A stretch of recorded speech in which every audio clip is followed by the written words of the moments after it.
Balai, pelle et solidarité, une armée de jeunes a envahi les quartiers les plus touchés par la double explosion dans le port de Beyrouth aujourd'hui. C'est le moment de se retrousser les manches pour ne pas sombrer et être paralysé par le désespoir.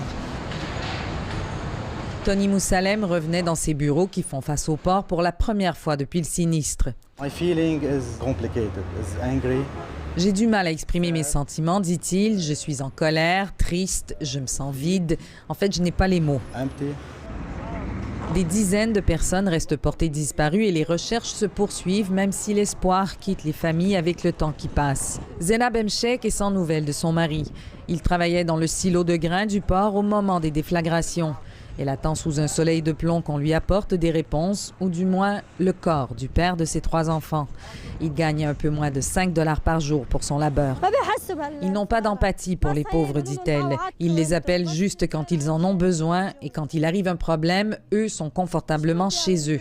Ne sont-ils pas responsables de tout ce qui nous arrive, dit-elle des dirigeants? Les secouristes sont venus de partout dans le monde pour prêter main forte aux équipes libanaises. Un petit groupe d'entre eux a été salué par les applaudissements de la foule en traversant un quartier sinistré. Elle est donc bienvenue, cette aide internationale. Elle apporte un baume au Liban qui en a cruellement besoin. L'aide, d'accord, nous disent les gens ici, mais l'argent de l'étranger, lui, n'est pas le bienvenu s'il est pour une fois de plus atterrir dans les poches de leurs dirigeants corrompus. Le premier chef d'État a visité le Liban pour témoigner de la sympathie de la France envers la souffrance du peuple libanais et lui offrir de l'aide. Emmanuel Macron a bien entendu les foules massées pour le rencontrer.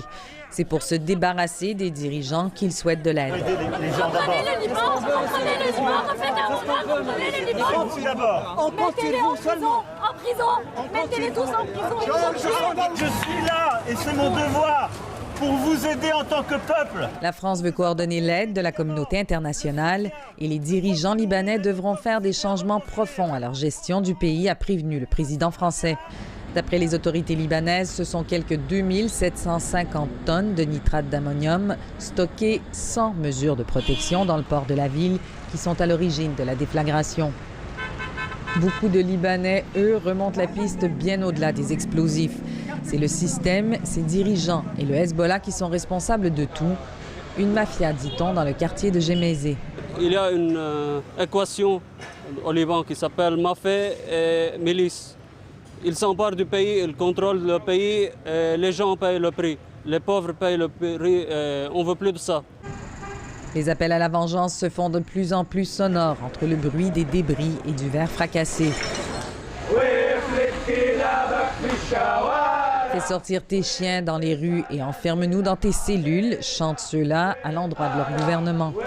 Nous n'avons plus rien à craindre, plus rien à perdre.